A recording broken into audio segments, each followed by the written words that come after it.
Esse é um SagaCast, nosso quinto SagaCast aqui, onde vamos conversar um pouco sobre ansiedade.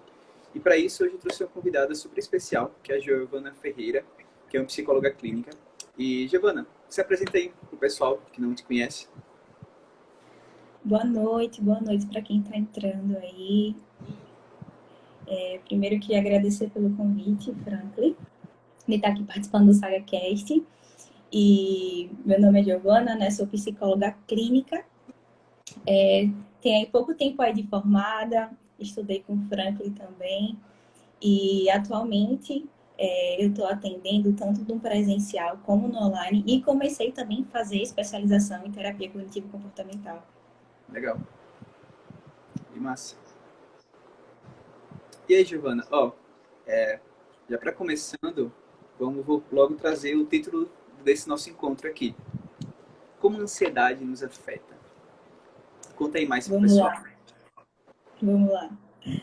É interessante começar a falar sobre, né, trazer o tema ansiedade, Uhum, Franklin, porque acredito que você bem sabe, né, que a OMS, a Organização Mundial da Saúde, traz que o Brasil lidera o ranking de transtorno de ansiedade.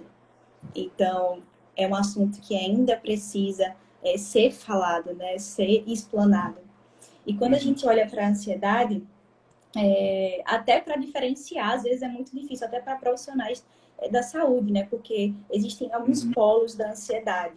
E quando a gente fala sobre ansiedade, né? O que é a ansiedade é uma emoção, uma resposta fisiológica, um mecanismo de proteção que tem como objetivo nos preparar para uma possível ameaça, certo? uhum, Então, a ansiedade tem essa função. Essa é a função da ansiedade. É uma ansiedade normal, uma ansiedade funcional e uma ansiedade adaptativa. O que uhum. acontece muitas vezes? Essa ansiedade, que tem a função de nos proteger para possíveis ameaças, né? Ela acaba se tornando uma ansiedade disfuncional, ou uma ansiedade patológica que acaba nos afetando no nosso dia a Sim. dia. Uhum. Porque a gente sempre é trazido na sociedade muito como ansiedade também de uma forma só aversiva, né? Como algo Exato. negativo, você não pode sentir isso. Mas não é assim, na Uhum. verdade a ansiedade é um mecanismo que está ali, que faz parte de todo mundo, não tem como você evitar, não tem como você controlar essa ansiedade, mas que em determinados casos ela pode se tornar algo patológico, e como, Sim, a sim, ponto de como você não tem esse manejo. Eu gosto da sim, palavra manejo da ansiedade. sim. E quando a gente olha, né, Franklin, para Uhum, a história da ansiedade, quando a gente olha para os primórdios, vamos fazer uma viagem aqui, uma viagem no túnel do tempo. uhum, Quando a gente olha para a época primitiva, por exemplo, era um lugar muito insalubre, né? Existiam muitas ameaças. uhum, Eles precisavam o tempo todo estar ali diante de situações aversivas. Então, eles precisavam caçar. E quando eles precisavam caçar, eles lidavam com situações por exemplo, um urso aparecer, um leão aparecer. E naquele momento, eles tinham duas opções. Ou eles lutavam, ou eles fugiam. uhum, Então, a partir disso, a gente consegue ver que a função da ansiedade nessa época era proteger a espécie. uhum, exato. Então, a gente consegue ver aí a ansiedade com uma função muito adaptativa, uma ansiedade normal, Uhum. entende?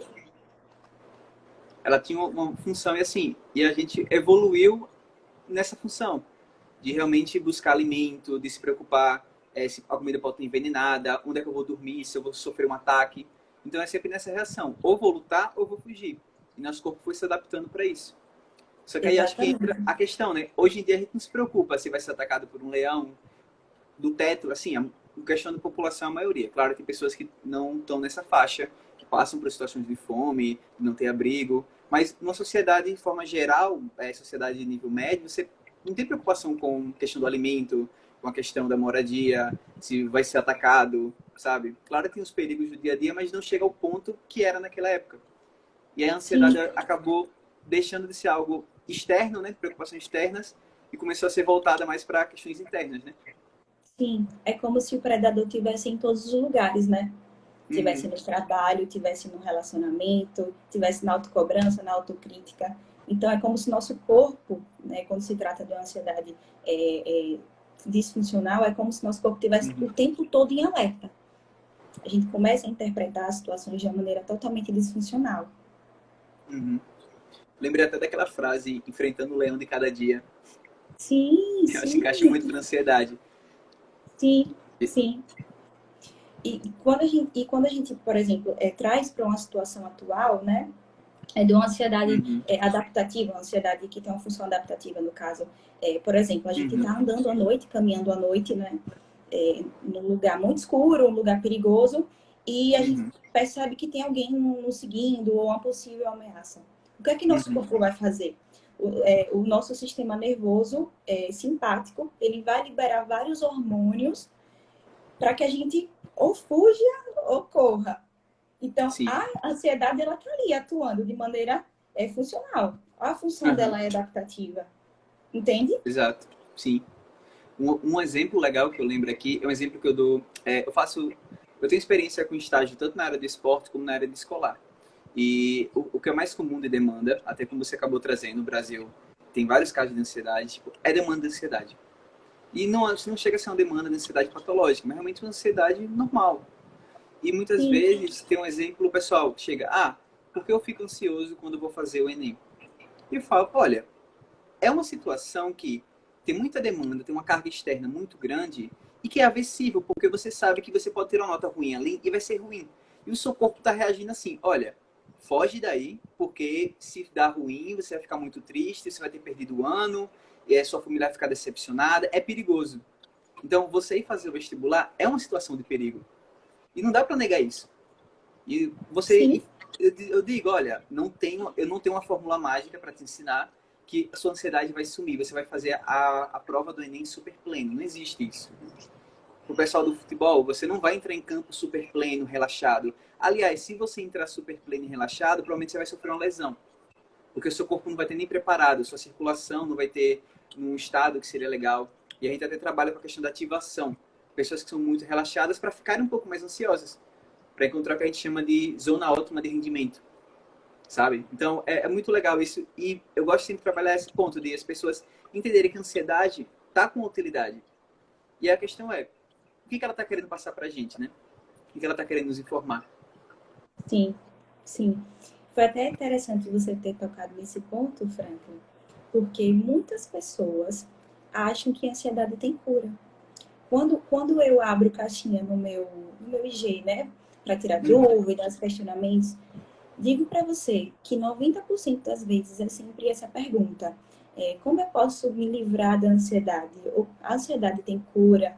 E Uhum. coisas assim, sabe? Então, as pessoas ainda veem a ansiedade como algo muito aversivo, esquece da sua função adaptativa. Sim, E a gente sabe que a ansiedade não tem cura, né? E que bom que não tem cura. Imagine se a gente se livrasse da ansiedade, né? exato. Imagine se a gente excluísse a tristeza, a alegria, o medo, o Uhum. nojo. Elas têm função essenciais na nossa vida. Uhum. Eu Esses lembro. dias até... oh, não, Pode pode falar, pode falar. falar. Não, esses dias até só um exemplo.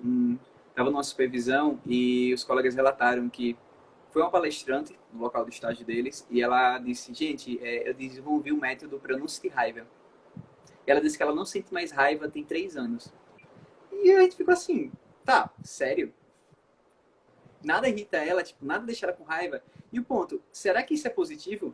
Porque você tem que sentir raiva às vezes, você tem que sentir ansiedade às vezes. O seu exemplo foi perfeito, você está numa rua, você observa um movimento estranho.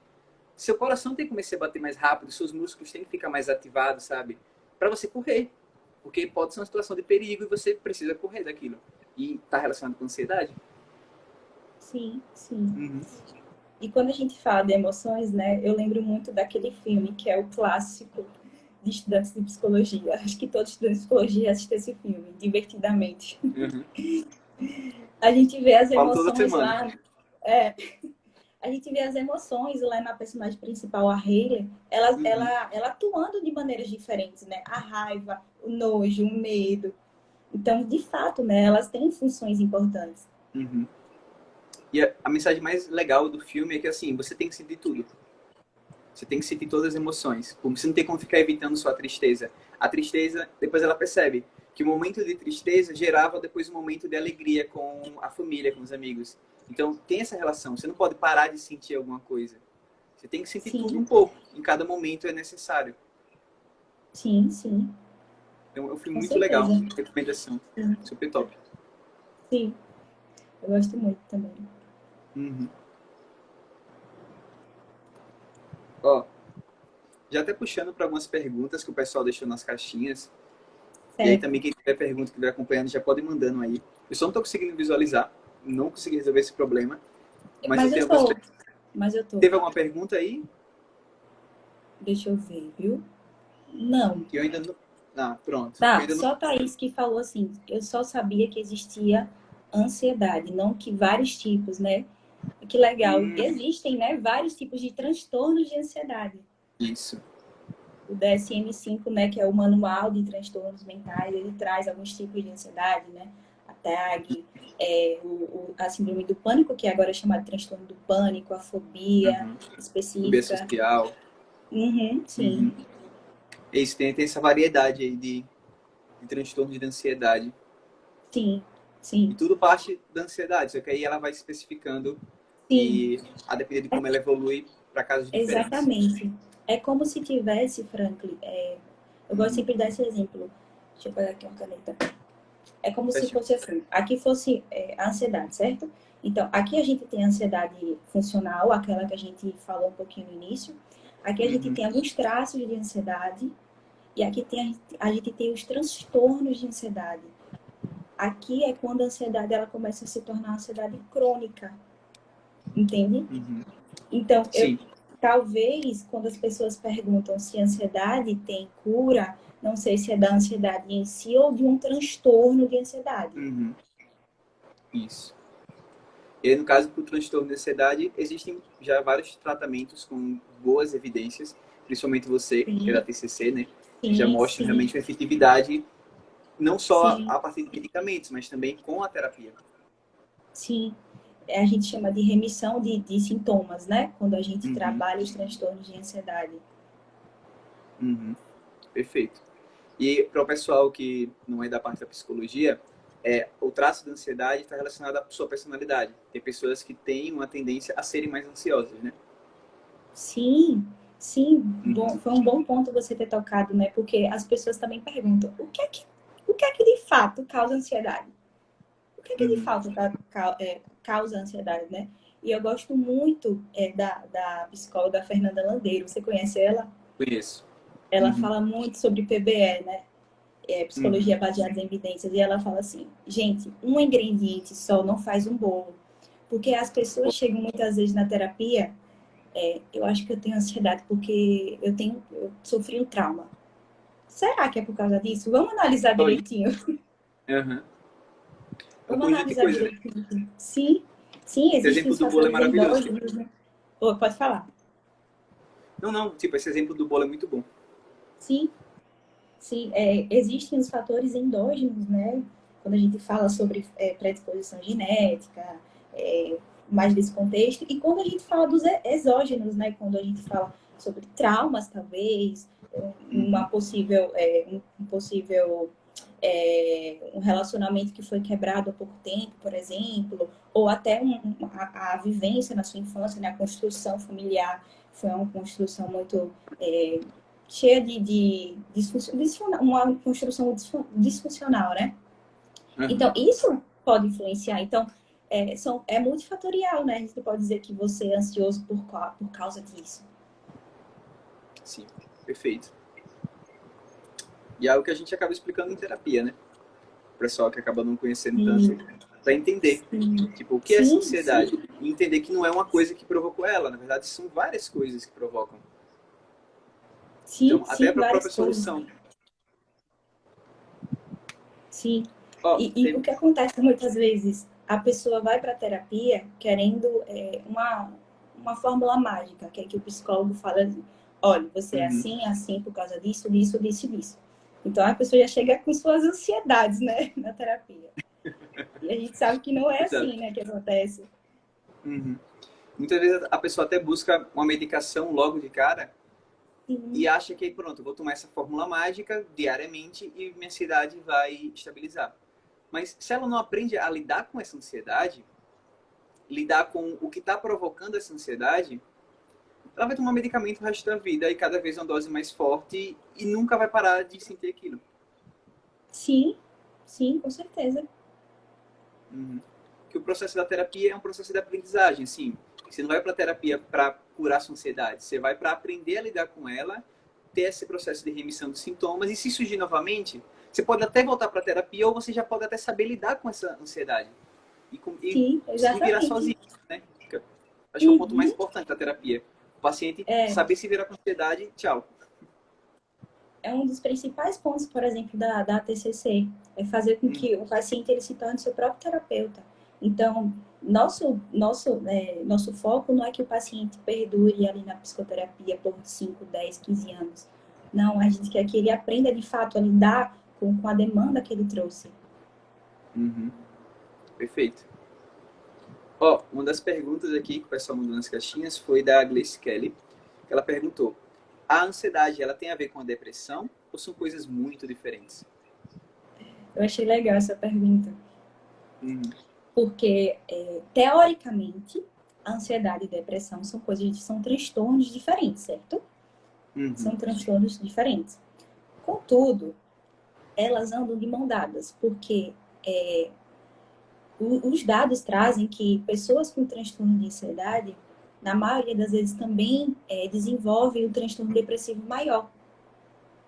Uhum. Então, Sim. não é uma regra que uma pessoa que tem depressão tem ansiedade e uma pessoa Uhum. que tem ansiedade tem depressão. Porém, elas andam muito juntas. Uhum. Porque no caso de uma pessoa que tem uma ansiedade, ela tem uma tendência maior de também desenvolver a depressão, Exatamente. Muito grande, principalmente muito quando não grande. tratada. Uhum. Eu não estou lembrada assim, exatamente dos dados, mas se eu não me engano, eu Sim. acho que foi 90% que eu vi Caramba. de chances. Uhum. Elas de fato andam de mão dadas, É, né? é quase as duas vidas juntas. Ó, Uhum, uma dúvida sim. que me surgiu. Não sei se você consegue responder agora, mas é relacionada a, por exemplo, se um paciente ele chega com um caso de ansiedade, mas também com depressão, existe alguma tomada de decisão do qual tratar primeiro ou trata os dois ao mesmo tempo? Não sei se tem algum direcionamento em relação a isso. Então, depende do nível da depressão, né? Eu acho que, por exemplo, uma Hum. depressão muito severa, né? Eu acho que primeiro a gente vai lidar com isso, com a anedonia, né? Uhum. Lidar com essa falta de prazer, de trazer o indivíduo, né, à sua rotina. Eu acho que quando isso, de fato, começa a acontecer, eu acho que a gente começa a trabalhar os dois simultaneamente. Legal, interessante. Só uma dúvida que surgiu que eu acabei pensando aqui no que tratava. Mas realmente, no caso da depressão, seria legal primeiro resolver essa questão da anedonia, né? Que é aquela é relacionado a não sentir prazer com nada, tipo, não Isso. conseguir fazer nada, para então a pessoa começar a se mobilizar e aí focar na ansiedade também. Top, Uhum. muito legal. Ó, teve outra pergunta aqui, bem legal, do Tiago Estevam, que ele perguntou: um tique nervoso de ficar piscando o olho forte toda hora é ansiedade? Então, eu acho que seria errôneo da nossa parte como psicólogos dizer assim, Uhum. olha, seu tique nervoso é por causa da ansiedade. Você Uhum. concorda comigo? Concordo. Porque, assim, pode ser qualquer coisa, pode ser uma situação de estresse que aconteceu, uma Uhum. preocupação, pode ser ansiedade, ou não, pode ser um problema neurológico. Então, é importante buscar um oftalmologista, um neuro, para de fato, né, um especialista para de fato saber o que é que está acontecendo ali.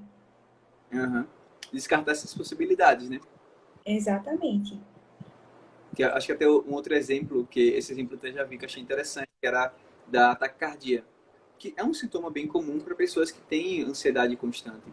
Só que a questão, a pessoa já fez um exame para ver, sei lá, se ela tem hipertensão, Sim, porque essa taquicardia pode ser hipertensão. Então, assim, é preciso fazer essa verificação, como você falou, ir no oftalmo, às vezes ir no neuro, para realmente fazer uma bateria de exames e verificar, está relacionado com algum fator? Às vezes é questão de contato com a luz, etc. Vários fatores.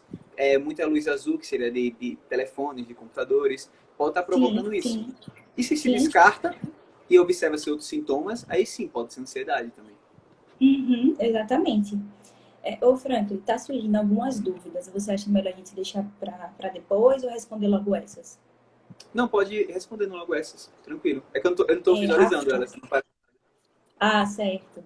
Então, a Fátima Sacramento perguntou como identificar, eu acredito que ela quis dizer os sintomas de ansiedade. Como identificar nos alunos os sintomas de ansiedade. Então, sintomas de ansiedade existem diversos, né? Franklin acabou de falar sobre um aí, que é ataque cardíaco, preocupação excessiva, sudorese, enfim, tem diversos sintomas. Nesse caso, não sei se você é professora, Fátima, mas se algum desses sintomas você conseguiu identificar nos seus alunos, seria bom você, né, conversar com ele, entender qual está sendo a frequência, como é que ele está vivenciando tudo isso. Então, acho que o diálogo mesmo, né, é o mais adequado nesse momento. Sim. Assim, por experiência em escola, eu observo muitos alunos que estão com uma crise de ansiedade, eles têm uma dificuldade de respirar, sabe? Aí eles também falam, tipo, tô tendo pânico, tô tendo um ataque de pânico, sabe? Começa a se sentir mal, assim, não consegue ficar sentado ali, não consegue ficar na sala. Falta de Alguns começam a chorar concentração. muito. Uhum. Sim, sim, Porque de realmente a fato. lista de sintomas de ansiedade dá para É pensar em sintomas imensa. físicos, em sintomas psicológicos, sintomas comportamentais. É uma lista É uma enorme. lista. Sim, sim, é uma lista.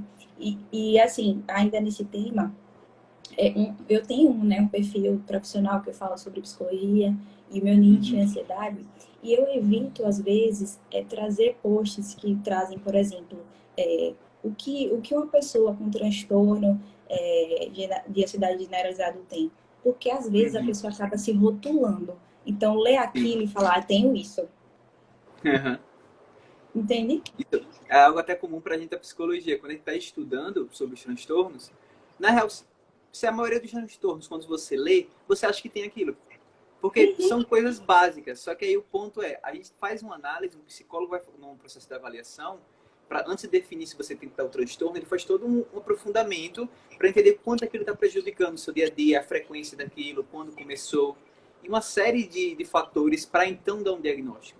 Não é algo que aí acontece em, vi você, beleza, você tem transtorno de ansiedade generalizado. Não é assim.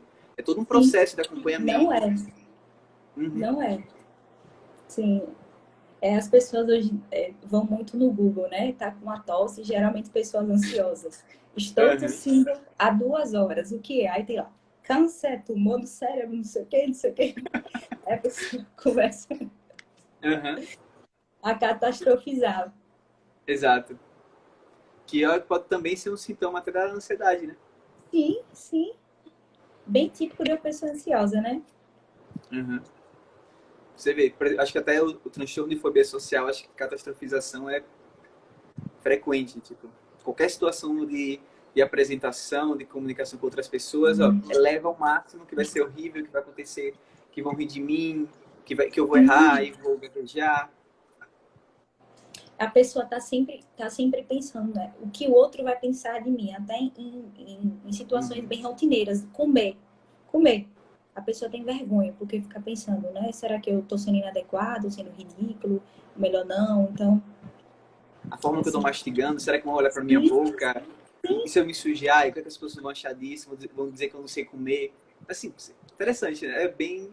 Você vê, são é, situações que às vezes acontecem no dia a dia. Às vezes eu penso assim, sei lá, posso ter comido alguma coisa e me sujar e pensar. Mas o ponto é, sim, quanto eu sim. generalizo isso e repito isso, está afetando minha rotina, minha vida. Aí nesses casos Sim. que está afetando, a gente faz o diagnóstico. Qual a frequência, qual a duração, né? Isso faz Uhum. total diferença, né? Por exemplo, quando você me convidou para fazer a live, eu fiquei um pouco ansiosa. Normal. Uhum. Mas isso não me deu. A ansiedade, ela não me fez não aceitar o convite. Eu vim com ansiedade, Uhum. mas eu vim. Uhum. E a questão, tipo, a ansiedade mobiliza. É o que eu gosto sempre de levar. Você precisa estar um pouco ansioso para fazer aquilo. Até realmente para gerar um pouco de dopamina, tudo para você se motivar ali e fazer aquilo. Sabe? Você tem que estar um pouco mais eufórico, né? Realmente, a ideia da ansiedade, para estar pronto para aquela atividade. Porque se você tiver, tá bom, vou lá fazer. Você não vai ter um Sim, rendimento que você sim, poderia ter. Então a ansiedade, ela está sendo útil. sim, com certeza, Uhum. com certeza. Ó, tem até uma das perguntas que se encaixa aqui. É cada um sente a ansiedade de uma forma ou existe algum tipo de padrão? A gente falou um pouquinho agora, né, sobre isso. Uhum. Exato. Se a gente olhar para os transtornos de ansiedade, né, lá no DSM, ele apresenta o transtorno e os critérios para diagnosticar, né? E quando a gente Uhum. olha para os transtornos, são diferentes critérios, né? Por exemplo, na TAG, preocupação excessiva, não me lembro aqui de todos, mas me veio à mente preocupação excessiva, enfim. Aí quando a gente olha para a fobia social, ansiedade social, já são outros critérios, né? Uhum. Então, de fato, a ansiedade ela aparece de diferentes formas em diferentes Uhum. pessoas. Sim. Tipo, o DSM acaba padronizando diferentes classes de ansiedade até para ajudar no foco do tratamento, né? Seria mais por isso. Sim, Então, criam-se categorias para tentar, de certa forma, organizar a proposta do tratamento, mas que cada pessoa acaba também, mesmo dentro desse grupo, você sendo categorizado com determinado transtorno, você tem especificidades. Por exemplo, igual sim, a outra pergunta do tique no olho. Pode ser que seja uma característica da sua ansiedade, que sim, outras pessoas sim, não têm tão comum. sim, Então, é algo interessante que sim, existem verdade. padrões, mas que as pessoas também têm as individualidades dentro desses padrões. Sim, sim. Não significa que todo ansioso vai ter ataque cardíaco, por exemplo. Não é todo Uhum. ansioso que vai ter sudorese. Sudorese. Não é todo ansioso que vai ter insônia. Uhum. Exato, perfeito. Outro ponto, a questão da insônia, tem um que é bem raro, assim, de eu ver também, tipo, pessoas que ficam com a mão gelada, né, tipo, suor nas mãos, frio. Então, assim, pode ser uma característica da ansiedade, mas não necessariamente Sim, é comum a sim, todos. Um ou outro. sim. Bem legal. Teve mais perguntas por aí? Até agora eu não consegui resolver isso. Não sei o que Não, acontece até o aqui. momento aqui não teve. Aqui não teve. Prontinho. Deixa eu ver que aqui ainda tem outras várias Ah, teve caixinhas. uma aqui em cima, da Tayane. Sofro muito com ansiedade. Fico sem dormir. Dias e noites ficam longos. Existe algo para melhorar? Olha aí, a insônia que a gente acabou de falar. Uhum. A insônia é um dos sintomas da ansiedade. E o que eu posso falar aqui para melhorar isso, né, seria a psicoterapia e, em alguns casos, né, a medicação. Uhum. E ó, um ponto, eu vou até em dezembro, até anunciando, tipo, vai ter 2 SagaCasts que a gente vai falar sobre sono e insônia. Que até eu tô programando já. E qual o Que ponto? legal. A gente vai falar tanto sobre a questão de como está sendo o seu sono, no sentido assim, qual é a sua rotina pré-sono?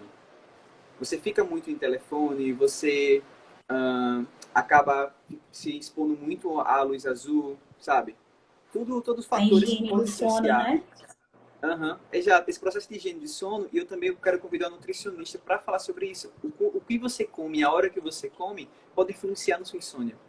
E Com não necessariamente, em certeza. alguns casos, é a ansiedade ou a insônia. Realmente é você que não está tendo uma rotina que está sendo funcional. E Sim, talvez esteja provocando sua ansiedade e sua insônia. sim. E na pandemia, né, Franklin, as Uhum. rotinas elas foram totalmente, né, Destruídas. mudadas, né? Ficaram. Uhum. Então, muita gente com insônia, muita gente com pálpebra mexendo. Sim. De fato, né, foi algo que estava fora do nosso controle, que aconteceu, que mexeu com muitas pessoas, com muitas rotinas. Uhum. E até o uso excessivo tipo, de aparelhos também, a gente fica muito mais tempo agora na frente de telefones e computador. Isso tudo afeta a Com sua rotina. certeza. A própria questão de alimentação, assim, de estar em casa o tempo todo e comer em mais horários, tudo isso vai afetando. A não prática de exercício físico também, que é super importante para essa questão da regulação do sono. Então, assim, tudo isso tem vários estudos que mostram e que se a pessoa regula essa rotina dela, muitas vezes ela até diminui os sintomas de ansiedade.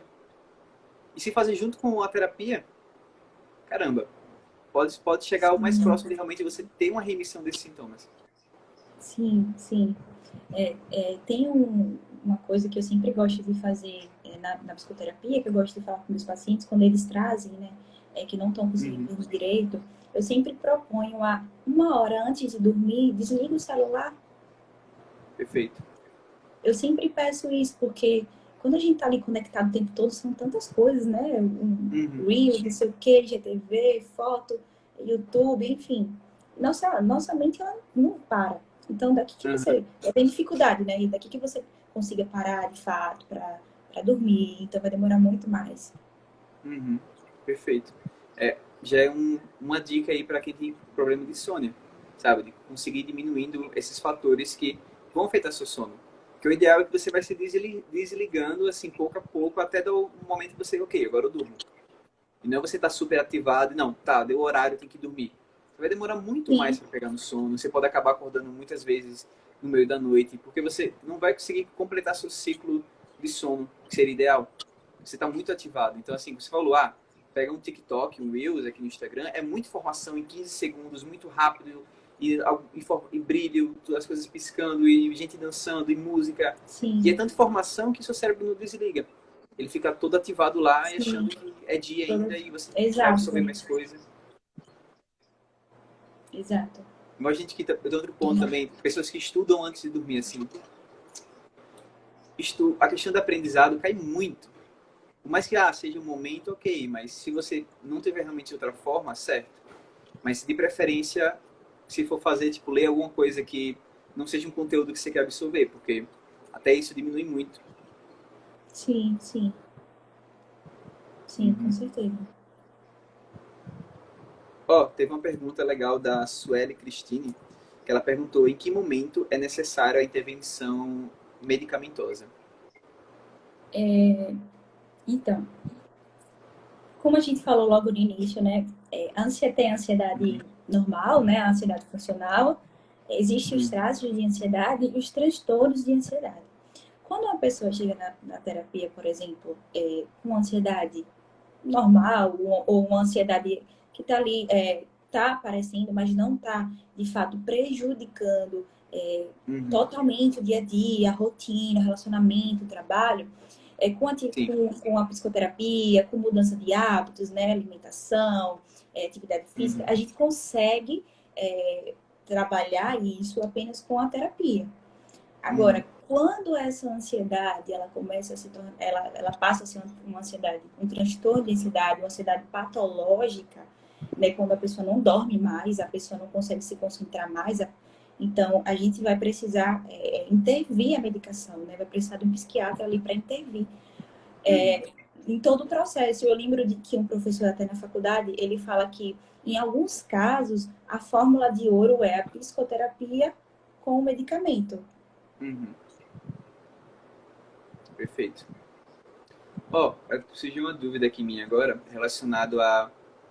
Em casos que não chega a questão de ser uma patológica. A pessoa tem ansiedade que está atrapalhando um pouco a rotina dela. Como o tratamento, o acompanhamento psicológico funciona nesses casos? Assim, você tem uma ansiedade normal, mas uma ansiedade que está incomodando. Então, assim, como funcionaria um tratamento? Eu acho que é uma coisa legal para o pessoal que às vezes nunca buscou terapia. Eu escuto muito isso, gente que nunca buscou, às vezes tinha medo, não sabe como funciona. Então, seria interessante ouvir um pouco de como funciona essa terapia para ansiedade. Sim. Pronto, agora eu vou falar na perspectiva da TCC. Certinho. Pode, certo?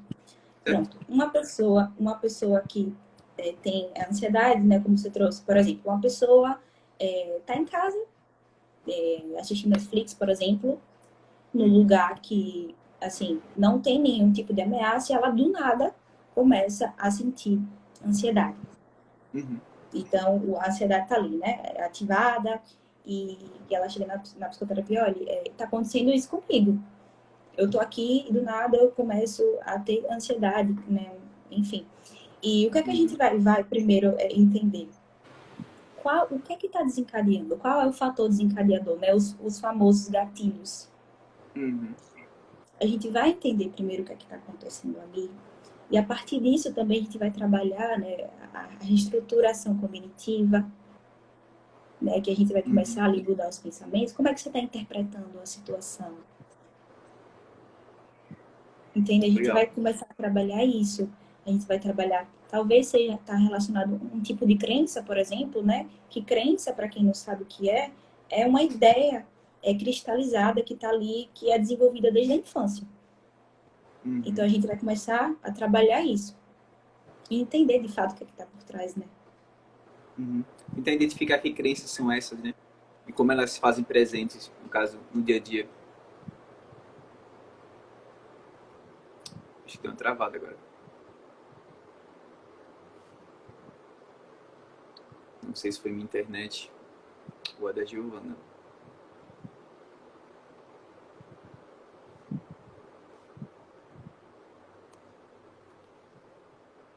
Eita.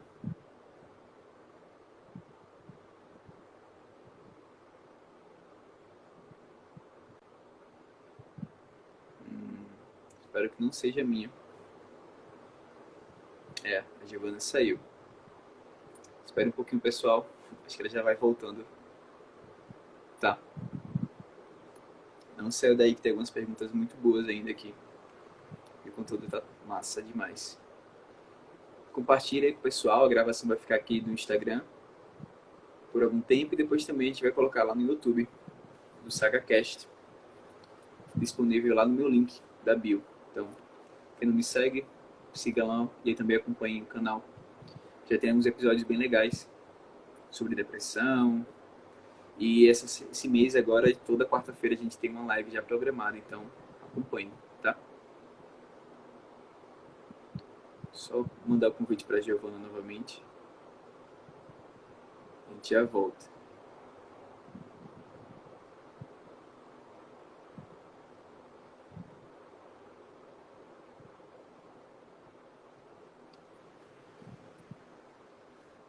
Deixa eu ver aqui se ela falou alguma coisa.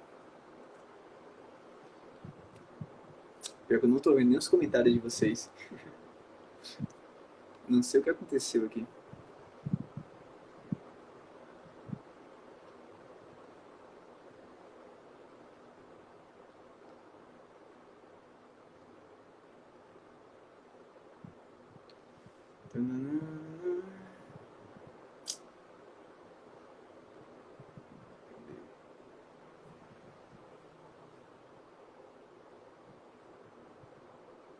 Deixa eu enviar novamente.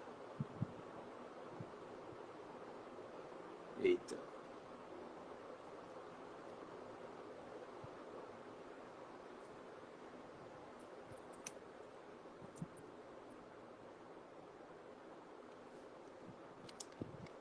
Ixi. O pessoal tá indo. Depois fica a gravação.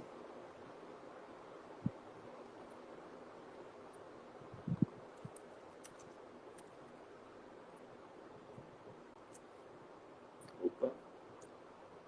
Acho que a Giovana tá voltando.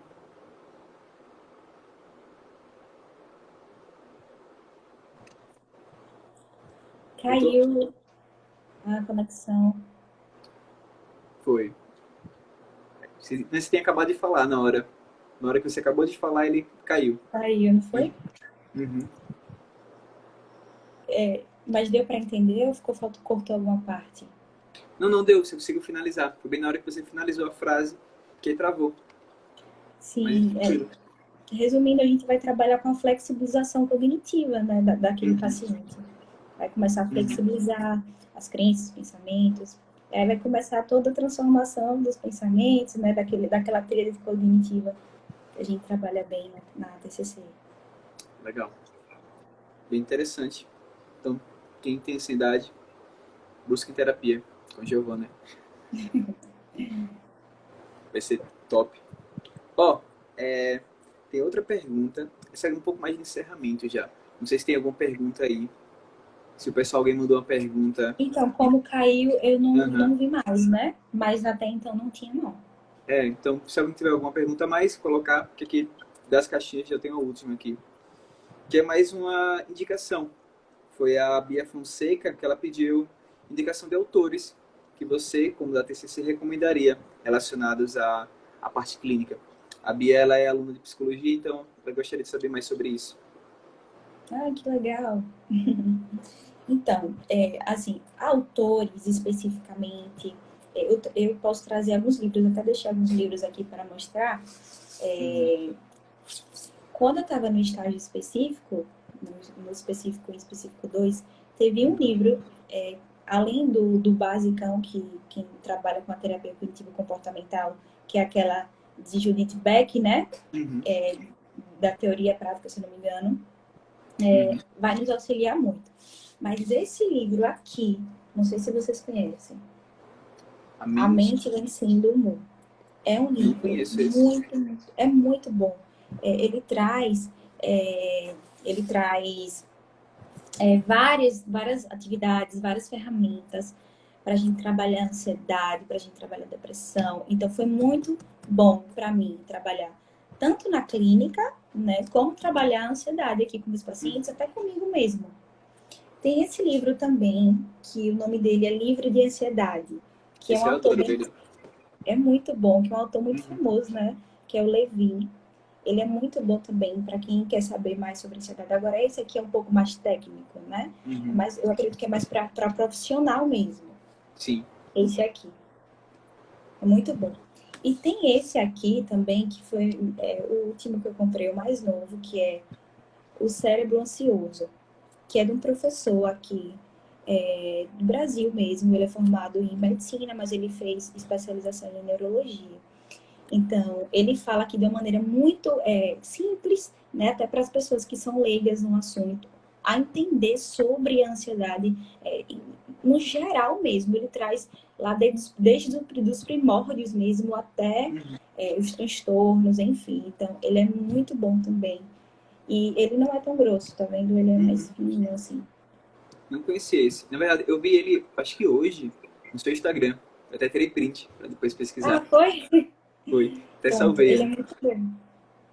Parece muito legal. Ele é muito Aquele bom, muito outro bom. é A Mente Vencendo o Humor. Ele é mais técnico.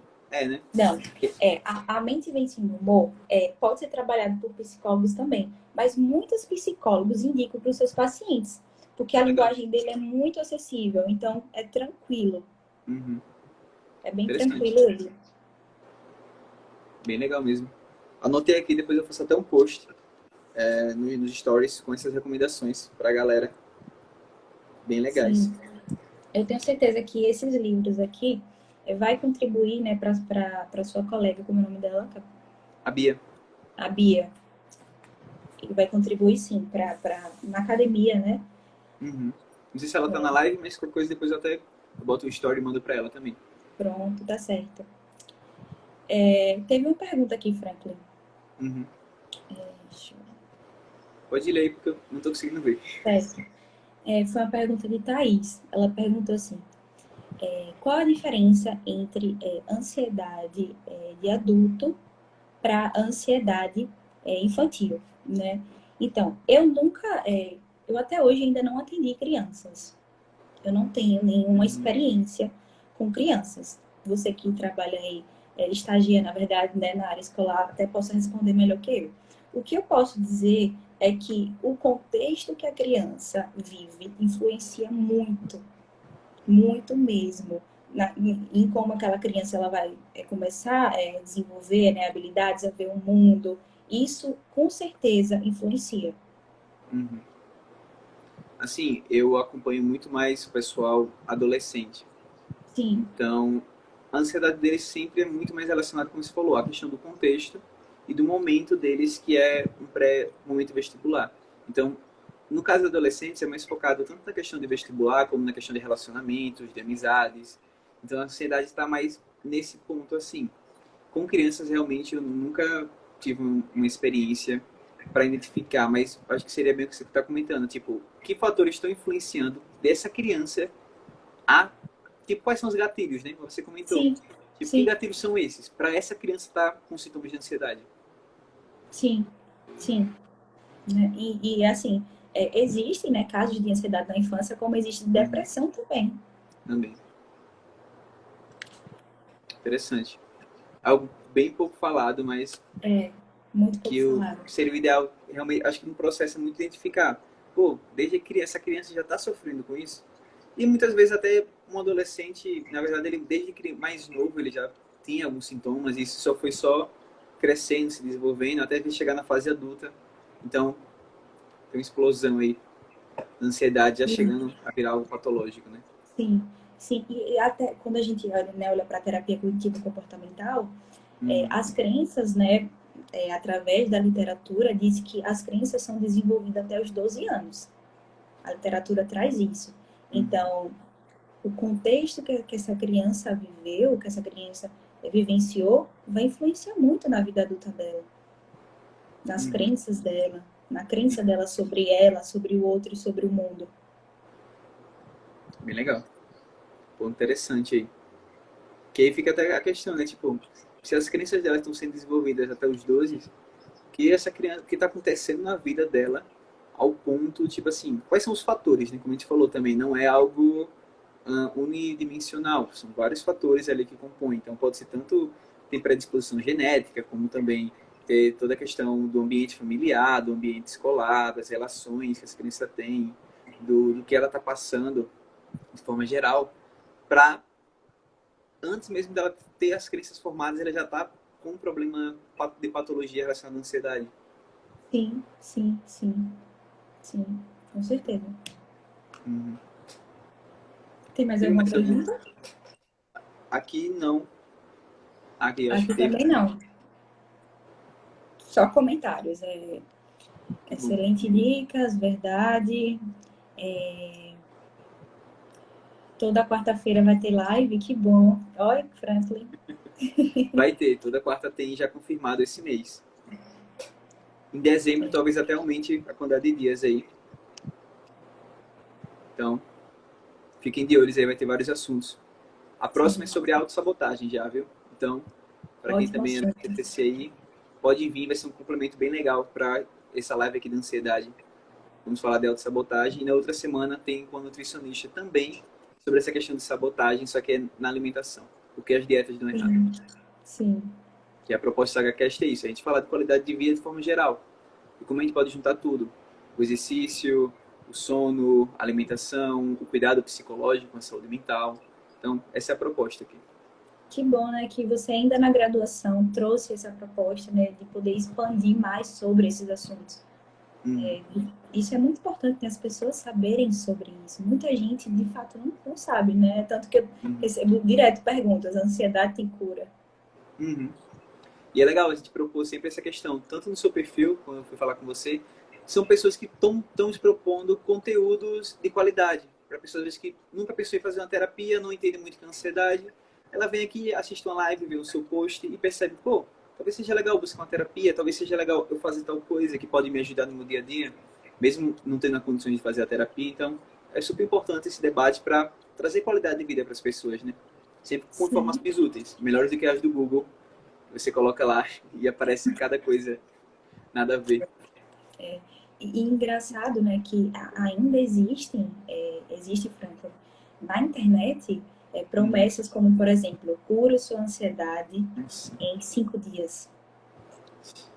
Existe, sabe? E isso dói. Nesses dias eu vi um tipo assim, por isso ansiedade com 2 sessões de hipnoterapia. E fiquei, não, sabe? Assim, existem evidências da hipnoterapia para acompanhamento junto com outros tratamentos? Existe, que tem uma funcionalidade. Mas para curar, acho que a palavra cura é muito forte, sabe? Se eu leio cura, eu já fico, não confio. Né? Além da palavra cura ainda dita, né? A quantidade de dias que vai ser Tempo. curada. Eu já vi, tem um ponto, eu já vi umas críticas de outras abordagens. Eu também sigo muito a linha de evidência científica, né? Então eu não vou Sim, trazer esse ponto. Mas tem críticas de outras abordagens psicológicas que são muito mais da filosofia, não vamos entrar em briga nesse momento, mas que falam que, por exemplo, existem os protocolos para o tratamento, por exemplo, de TAG. E aí, sei lá, nesse protocolo diz que com 22 sessões, por exemplo, você consegue ter uma remissão dos sintomas. E a pessoa acredita, nossa, está prometendo que 22 sessões a pessoa... Não.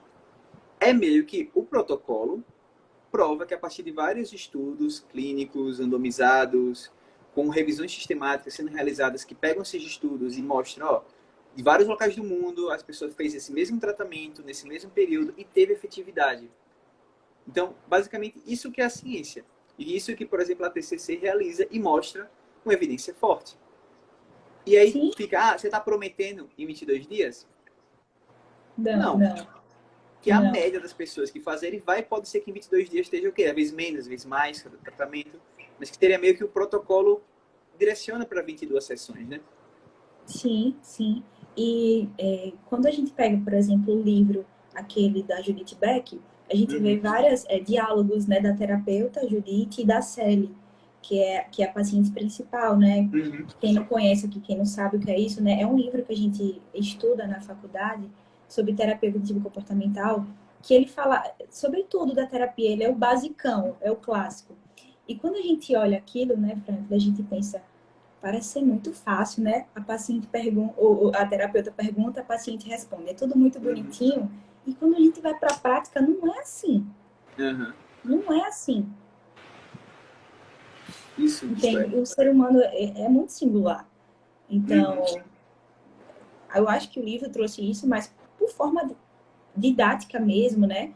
Ou talvez porque a psicoterapia nos Estados Unidos é um pouco diferente daqui, por mais que seja TCC, né?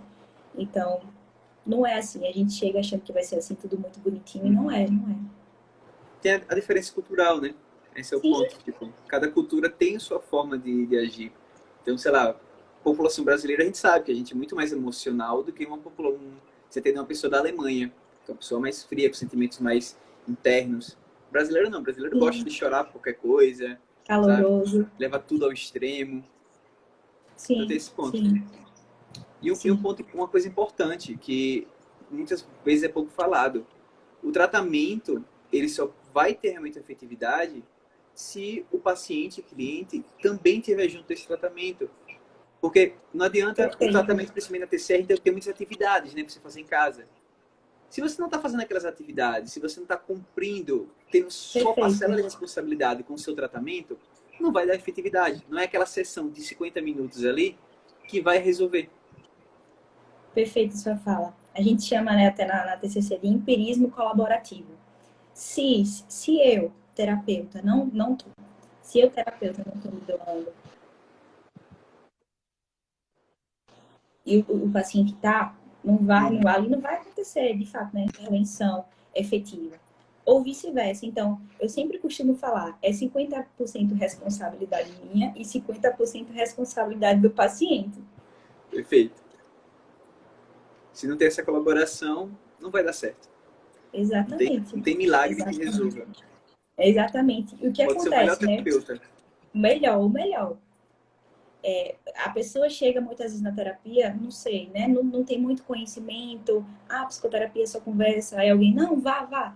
Aí chega lá, pronto. Eu acho que a psicóloga vai me dar uma fórmula mágica que vai me curar aqui, então vamos lá. Me dá as respostas prontas. E não é assim. Perfeito. E que bom, né, que não é assim. Existe um processo, né? É um ser humano ali. Então existe todo um processo. Exato. Como a gente falou, é um somatório de questões também para o tratamento. Então, não é só você fazer aquele acompanhamento, é você também cumprir sua parcela em casa, regular o sono, talvez, regular a alimentação, fazer exercício. Tudo isso vai se somando para você, então, chegar realmente ter uma remissão dos sintomas. Sim, se aproximar do que seria uma cura. Mas para aquele momento ali, você conseguir tratar o que você está tendo, conseguir viver com aquilo de forma com qualidade. Sim. Qualidade de vida, acho que segue sendo um ponto. Sim. Acho que é isso, né? Tem mais alguma pergunta? Não. Aqui não. Não, né? Por aqui também não. Então, acho que dá para gente ir encerrando. Até já deu quase uma hora, deu 58 minutos já. Então, acho que tá rápido, legal. Né? Tempo. Passa muito rápido. Até o pessoal, antes de eu começar o SciCast, o pessoal fala, Fran, você tem que fazer estilo podcast, porque eu falo muito também. Às vezes eu mando áudio de 5 minutos sempre, assim. Essa pessoa super chata. Que bom que inventaram aquele vezes 2 agora no WhatsApp, porque senão ninguém escuta. Então, assim, se deixar falando, eu acabo falando aqui. Eu ainda que bom que eu divido a parcela, mas você vê, que os Sim, 40% eu fico falando aqui. sim, mas eu gostei desse jeito, eu achei bem legal, eu acho que fica muito mais interativo. Uhum. Acho bem mais interessante. Tipo assim, sempre dá uma parcela, não sempre fica parecendo uma aula, né? De maneira que dá exemplos, assim, de vida, Sim, de vivências dentro da psicologia. Então fica até algo mais divertido. E com a galera sim, participando, igual hoje participaram, foi bem legal. sim. É, hoje o pessoal participou bastante, né? Que bom. Uhum. Vou até sempre começar a botar mais caixinha antes. Vou até pedir para a pessoa também colocar, que normalmente eu coloco, só tem umas 2 perguntas. Como você colocou também, trouxe mais, então ficou bem legal. Acabou já Sim, acrescentando aí e ajudando mais a então, direcionamento aí. sim, sim, sim. Mas então é isso. Muitíssimo obrigado, Giovana. Foi fantástico o encontro de hoje, assim, muito aprendizado. Vou recomendar para todo mundo essa live, porque tem muito conteúdo básico, assim, para quem quer entender o que é ansiedade. Então vai ser super legal. Agradeço a todo mundo que participou aí. Teve uma galerinha que ficou durante muito tempo acompanhando. Então, muito obrigado por acompanharem. Dê uma olhada em outras lives, sigam o perfil também, tanto o meu como também o da Giovana, que ela produz alguns conteúdos bem legais, cada vez mais aí publicando. E é isso. Essas são minhas últimas falas.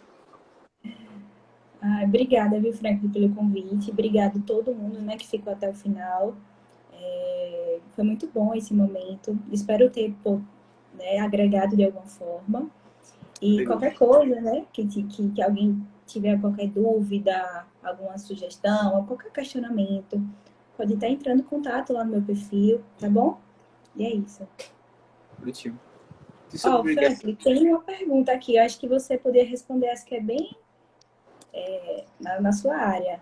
Ó, Pode como mandar. controlar a ansiedade de um time de futebol? Ixi. Então, tanto tem a questão de psicoeducação. O que é uma psicoeducação? É o que a gente fez hoje aqui. Explicar para eles o que é ansiedade, explicar que eles não conseguem controlar a ansiedade. Tudo que a gente, resumindo, tudo que a gente falou aqui, apresentar isso em grupo, sabe? E pode fazer também uma avaliação para identificar aqueles casos que a ansiedade é traço, que é o estado de ansiedade, que talvez seja uma patologia, também para um acompanhamento mais individual. Mas o ideal realmente é ensinar recursos como técnicas de relaxamento, técnicas realmente de reestruturação cognitiva, básicas de forma geral, para já consiga trabalhar com a equipe. Porque uma das questões do trabalho com futebol ou com grupos esportivos é realmente você pensar no grupo, sabe? Você não tem como trabalhar com aqueles 20 jogadores, normalmente tem lá, contando os titulares, os reservas. Trabalhar individualmente cada um é meio que impossível dentro de um time. Então a gente sempre busca intervenções mais gerais de psicoeducação, de avaliação e também ensinando algumas técnicas. Claro que sempre tem os casos pontuais, mas sempre trabalho em grupo, sabe?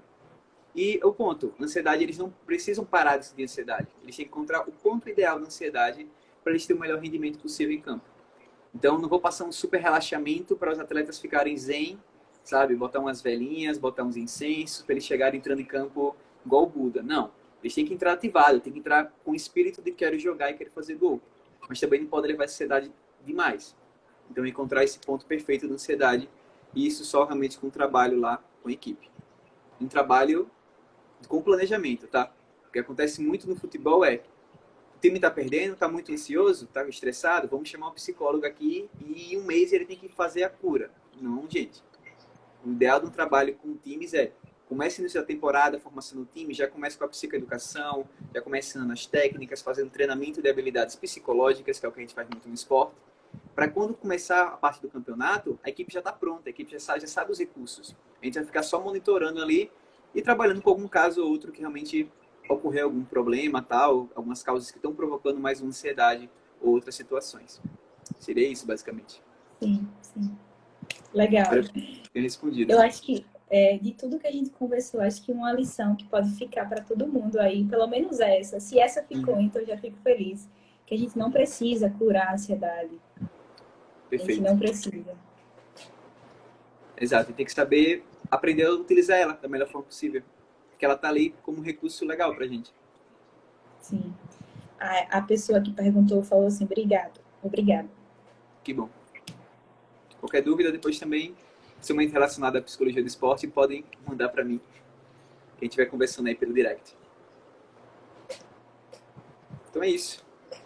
Novamente, muito obrigado, Giovana, ao pessoal. E vamos lá.